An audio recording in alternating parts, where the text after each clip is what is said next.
You know what it is. That's right. It's time to talk money with your money nerd and financial coach.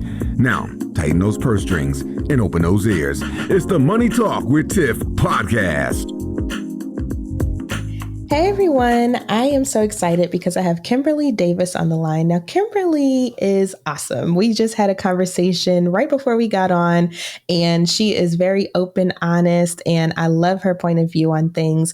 And so today we wanted to talk about cohabitation agreements, which is something we've never talked about on the podcast. So, hey, how are you, Kimberlee? I am very well. Thank you so much for having me on your show today. I'm excited to talk about all things cohabitation agreement and, premarital planning / living, commingling, all that great stuff. But I really appreciate you introducing me to your audience. And I'm super excited to give you as much information as I can about this topic. Thank you. Thank you. And we are here for it. So let's just start off with just setting a base for our audience. What is a cohabitation agreement if people have never heard of that term before? So first of all, just to kind of lay the table a little bit, I talk a lot about relationships and money because money is part of all aspects of our life. Whether we like it or not, right? You just cannot get through life without money. So when you have a relationship with somebody, whether it's a cohabiting, you're living together as partners, or you get married, by definition, you are combining your resources, and how you combine your resources is really important. So people may fall in love and say, or, I'm going to move in, we're going to move in together. And, they don't really give a lot of thought to it. But especially when you're moving in with somebody and not getting married and not having the protection of the legal rights that married couples have, and you start to live with somebody and you might live with them for a long time, it's probable that you are going to commingle or mix your money and your assets together. And if you haven't really discussed that and you haven't really delineated how things are going to be owned and how things are going to be disposed of and so on and so forth, it can cause a lot of acrimony down the line if and when something happens. So unmarried couples aren't afforded the same legal protections that married couples are when it comes to their property rights. And there are only a small number of states that, kind of acknowledge common law marriages if you've lived with somebody for a long time. So in order to make sure that you're protected, you should have a cohabitation agreement, which is kind of a similar thing to a prenuptial agreement. And in fact, a cohabitation agreement can morph into a prenup if you decide to get married. But you really want to set forth and have a discussion about how you are going to, say you have furniture that you own together, or you decide you want to buy a house together, or somehow you have cars that you own together. Or you're thinking, you live in a house and you decide it's all going to come to an end and one person refuses to move out. If you have a cohabitation agreement, you can kind of address all these things before that happens so that you know that if and when you're going to split up, each of you are going to get certain assets. If you own a house together, how that's going to go down about splitting up the asset, who's going to leave. Also, there are things that you should put in that agreement. If you're saying you have children and maybe you're a little bit older, you don't want there to be any presumption that the person that you're living with is going to inherit certain assets that you have because you've been living with that person. So even though it sounds like it's a pretty unromantic thing to talk about, it actually could be the best thing that you could do for your future self and your future financial self if something actually goes awry with, the living arrangement. So let me give you an example of certain things that you should kind of put into this agreement. I talk a lot about money personalities and money conversations and how we all have our own money languages. And I don't know if anyone in the audience has ever heard about the love languages. Yes. There was a whole bunch of stuff written about that, how you show your love through certain things that you do, right? So the same goes for your money, right? we all have different ways of looking at money. 82% of couples split up often because of money, but it's not because of lack of money. It's because of disagreements about how they spend money. Mm-hmm. So people have different value systems when it comes to money. So there are these different money personalities, and I won't go through all of them now, but I'll just give you a little highlight. So there's the compulsive spender, the compulsive saver, the worrier, the saver splurger. I'm that, the compulsive moneymaker. So we all value money in our lives in some way. And if you don't understand how your partner values money and how you value money, then it's likely that you may not be able to come to some agreement about certain issues involving how you're going to spend money, how you're going to pay for certain things, your opinions about debt. And that can really ruin a relationship down the line. And if you haven't talked about it and you've commingled your assets and your debt, it could really be a really bad thing for your financial life, because you may be responsible for things that you didn't actually incur. So one of the things you want to talk to somebody about when you're about to move in, and not all states will enforce a cohabitation agreement. I only know of one that doesn't, which is Illinois, but I'm not sure if there are a few out there. But Illinois feels that cohabitation agreements deters marriage. So for some inexplicable, weird reason, they will not enforce cohabitation agreements. But I have told a client of mine in Chicago, I would still have some sort of contract with the person. You don't have to call it a cohabitation agreement, but at least it is a discussion that you're having, and it's memorialized and notarized, and it kind of puts forth your intentions. So some of the highlights is that you would have in the agreement, which means you've discussed this before you've moved in, so there's no confusion. How are specific assets owned? So do I own this sofa totally, or do we own all the furniture half and half? And if we split up, we're just going to, you're going to get the sofa, I'm going to get the chair. We're just going to sell it all and split the proceeds. How income and expenses are shared. So each of you are going to have money that's coming in. So how is that going to go to the house? Is one person going to take over more of the expenses than the other? And, are you going to have any kind of bank accounts that are joint? And if you do, you need to really understand the consequences of that. If you are going to buy new assets, how are they going to be acquired? Are you going to buy them together? And then when you buy them, you can have a schedule on the cohabitation agreement. I know this sounds all very mechanical, but in the end, it will save you a lot of aggro. If we buy a car together, is it going to be in our joint names? And if we split up, who's going to buy the other person out from the car? We need to know that, because otherwise, when you're aggravated with somebody and you're at the end of your tether with them in a relationship, you probably are not going to want to have that discussion. You're going to be screaming at each other, and someone's going to, just try to take the car and not compensate the other person for the car, because people are in a heightened emotional state, right? So you want to understand how your bank accounts, your credit cards, insurance policies are going to be managed, right? Because if you're in a house, you might need to have insurance. Who's going to be responsible for that? How's that going to look? Whose names are going to be on it? And then you want to have a plan as to how specific assets are going to be distributed in the event there's a breakup. And this is, you want to get ahead of resolving disputes about property rights before you get into the dispute when you're already mad at each other at the end of the relationship. So if you have it all set forth, then if you split up, how everything is going to be divided and who's going to get what, and if somebody has to buy somebody out of something, what that's going to look like. Also, if you're going to buy a house together, you want this to be addressed in an agreement as to how the ownership is going to be listed in the deed. Are you going to be joint tenants? Joint tenants means if you and I buy a house together and I die, you automatically get the house. That's without probate. Or are you going to be tenants in common? So if I were to live with somebody and we bought a house together and we aren't married, I'd probably want to own it as tenants in common, which means we each own a share of the house. But if I die, I can decide who gets my share of the house, which would probably be my children.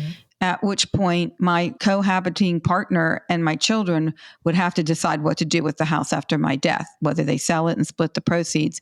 But I wouldn't want it to necessarily go to my cohabiting partner. And that's really, really important, because if you do decide to buy a house with somebody without being a joint tenant, and also, you may not want your half of the house to go to this person if you're not married to them and you have other heirs. You also need to have in the cohabitation agreement a whole section on debts.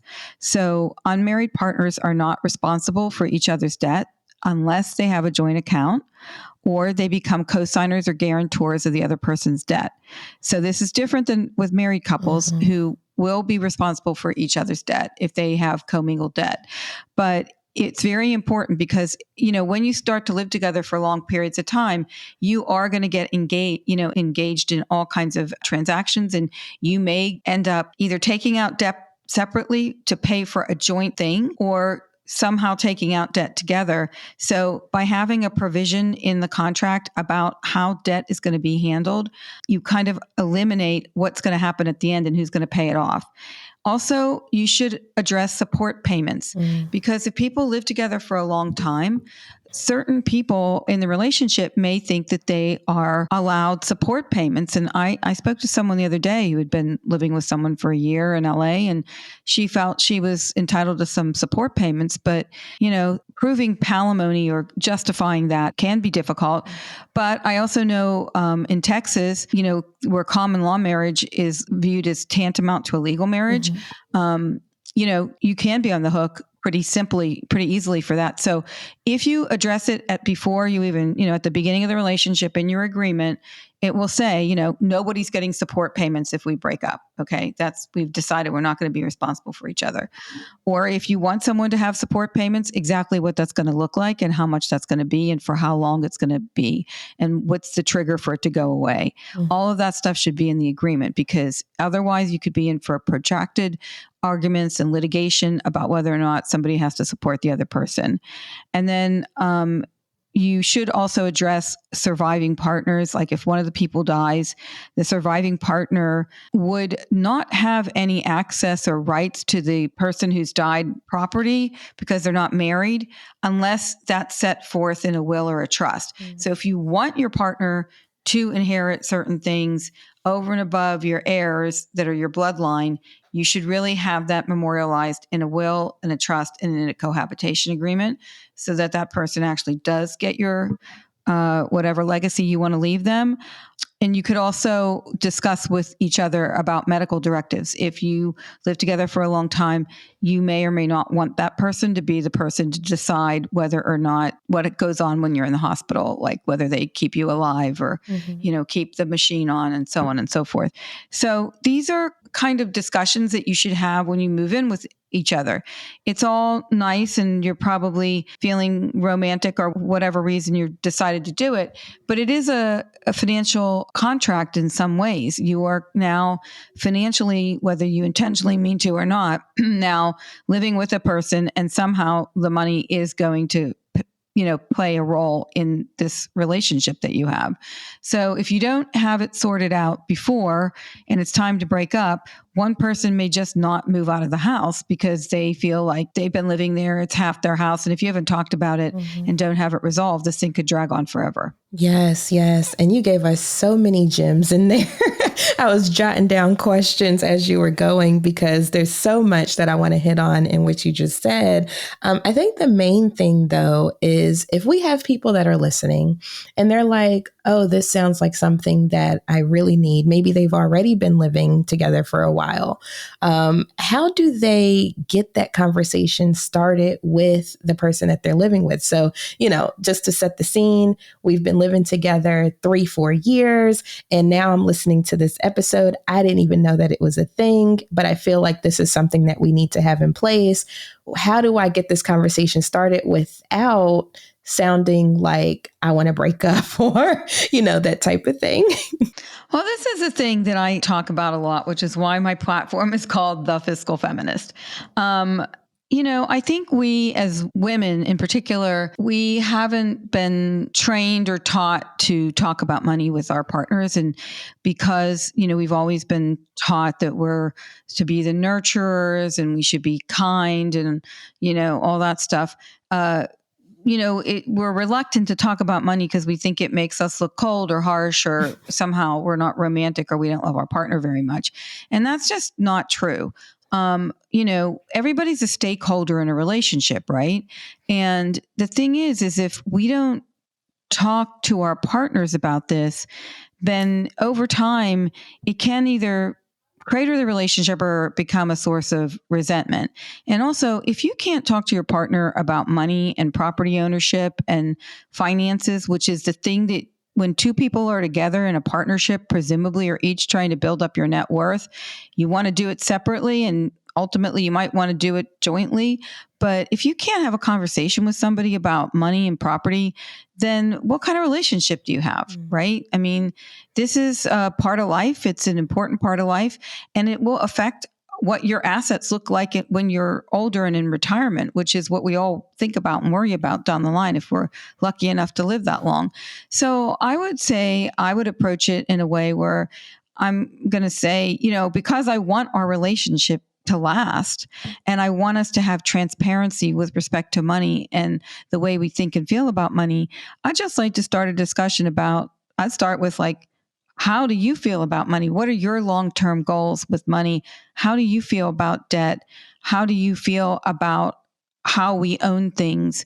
What's your long-term view of this? And just start it off as an exploratory conversation about the basics about money. And also, I think it's really important, even if you are not commingling your money, but you are going to commingle some things when you cohabit. It's just the nature of the game. But you should also be talking together about a joint budget. Like, what does your household budget look like? If everything is totally separate and you've got it all ring fenced, then you're just kind of living like roommates who might be romantic. But if you are actually kind of living together and starting to put things together in a more long-term couple way, then I would want to start that conversation because you might have joint goals that you should be discussing about where you're going with this relationship in your lives. And that's how I'd start the discussion. I love that. And that is very actionable. When you were saying that, I'm like, well, who wouldn't say, yeah, let's talk about it after you put it how Kimberlee said it. So I highly recommend. Now, since you brought up. And you're doing it. No, and just one other thing, when you talk about this with your partner, I mean, and I don't, I'm not trying to sound all, kind of airy fairy out in left field, but it just shows that you actually love this person and you love your relationship because you want it to survive. And we all have to get real about this stuff. Money, especially now, we've got inflation. We may or may not have a recession on our hands. I don't know. But the fiscal and economic environment is going to be a little bit different going forward. We've come from 10 years of very low interest rates with easy money, easy borrowing, a bullish stock market. And I'm not saying we're going to hell in a handbag because we are not. But interest rates are probably never going to get back down to zero again, and they shouldn't because that's just not normal. But things are going to change a little bit. And so people who are Gen Z and millennials have seen a certain kind of economy that is probably going to morph into something a little bit more not quite as easygoing and, cheap money and all the stuff that came with 0% interest rates. So, and also, and please stop me because I get on my soapbox. So just ahead. Tell me to cut it out. Preach. But, the other thing is that we're all living longer, right? Like people are living to 100. So this isn't like, outliers now. Like, hey, just one guy's living to 100. A lot of people are living past 90. My parents are 92 and 94. Their parents, my mother's parents died at 63. So she's, my parents are doing great. My mom has a little bit of dementia, but for the most part, they're in, good shape for their age. And, if you don't think about your money situation now, when you're Gen Z, when you're millennial, and you're living with somebody who can literally turn your life upside down if you haven't had money conversations with them, which can then affect the rest of your life. Could really put the brakes on you building your net worth so that you're prepared when you're 85, not to just be living on Social Security. So this has a long-term effect in your life. It's not just about today, right? For anybody who's gotten a divorce or split up with somebody after a long time, I know for me, my divorce after 20 some years totally screwed up my financial situation. I mean, I had to recreate myself at 53 years old. I had to go, I had lived abroad. I had to come back, start my life all over again, go through a long and tedious divorce that cost me a lot of legal fees. Ended up, having to recreate a career that I'd stepped out of for a while. And, I'm 64. I'm going to have to work for another 10 years because I have to make up for all the stuff that happened that was really negative in my divorce and left me with like no money and literally living paycheck to paycheck while I tried to educate my kids and keep a roof over our head. So when you start to live with somebody, a lot of stuff happens. And especially like if you move in and you've got kids and they've got kids, this is an even more important reason for you to have a cohabitation agreement. So all the expenses related to the kids can be memorialized in this contract, and there's no confusion about it, right? So that's how you're going to start fighting if there's confusion. So if you really love the relationship and you want it to flourish and last a long time, I would say to you, this is a labor of love to have this conversation and then put together an agreement. And you don't necessarily, there are now some really good things online that allow you to put these agreements together online. So you don't have to necessarily hire a lawyer. You can. It's always best if, two people are represented by legal counsel and get signed, but you don't have to do that. There are a number of online options now. And I don't have it off the top of my head, but there were two I was just looking at. You can just type in cohabitation agreement, online preparation, and they'll come up. But they will have each person fill out certain things, and then agreement can be put together from that, and it's all done online. So there are economical ways of achieving this. Awesome. Thank you. And I'll make sure to include some of those links in the show notes, so check those out. I had one more question for you because you did bring up roommates. And as I was listening to you talk about this, I'm like, this seems like it could apply for roommates as well that may that aren't romantically involved, but are just living together. So is that the case? Is this also for roommates as well? Well, I think, look, roommates are a separate issue, because there are things that can happen with roommates as far as getting rental insurance and all that kind of stuff, because I think only a certain number of people can get the rental insurance, as some people might not if you've got multiple roommates. I think if you are living with someone and you think you're going to be living with them for a number of years, and this is like, kind of something where you might commingle your money, then it's equally applicable, right? Because you're cohabiting, and you're cohabiting in a fashion where you might be commingling things or buying things together. So I think if you think that you're going to be living with someone in a way where your financial situation, you're going to be buying furniture together, or you're going to be maybe buying assets together, or you come into it with assets, or that person is relying on you in some way to support them. When you start getting into that kind of stuff, then you really should have an agreement. But I think for the most part, it's when people are living together in a fashion that is romantic, in the sense that, or, they're going to be either co-parenting together, or they're a couple and they might decide to go buy a car together, or they come into it with like, I have a whole bunch of assets that I'm coming into this with, and you do too. And I want to make sure that mine stay really separate from yours. So I want to have an agreement that says, this, and this is mine, and that, and that is yours.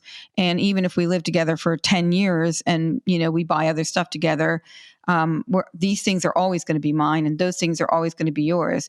And the stuff that we buy, we're going to decide how we're going to own that. And we're going to add that as a schedule to the agreement and decide who's going to get it if we part, and who's going to buy the other person out. So if you have that kind of relationship with your roommate, then I would say always good to have stuff in writing in some fashion, and to have a discussion about it. For sure. For sure. Well, thank you so much, Kimberlee, for bringing this wonderful topic. I'm over here jotting down notes and jotting down questions. This has been an amazing conversation. And I'm so glad that you came on the podcast to discuss this important topic, because a lot of people just don't know about these things. And it could save, like you said, a whole lot of headache down the road. Trust me. So, Kimberlee, with that being said, go ahead. I was trying to find these on. Anyway, I'll figure out the online services, but they are out there, and I think again, don't let the preparation of it or the idea that you might have to hire a lawyer deter you from doing this, because you can do these things without that, and then they will be enforceable if you follow the rules online. Just don't let that be and even if it's just a conversation that, if it's the beginning of it, it's just having the conversation is the beginning point. Mm-hmm. And I think once you start talking about it and you realize that the amount of hassle that you're going to eliminate if something were to go wrong, it's the same kind of idea with a prenup. Mm-hmm. Everyone, and we won't get into that right now, but everyone should have a prenup. It doesn't matter if you're rich. That's an old fashioned concept. Mm-hmm. If you have any student debt, you should have a prenup.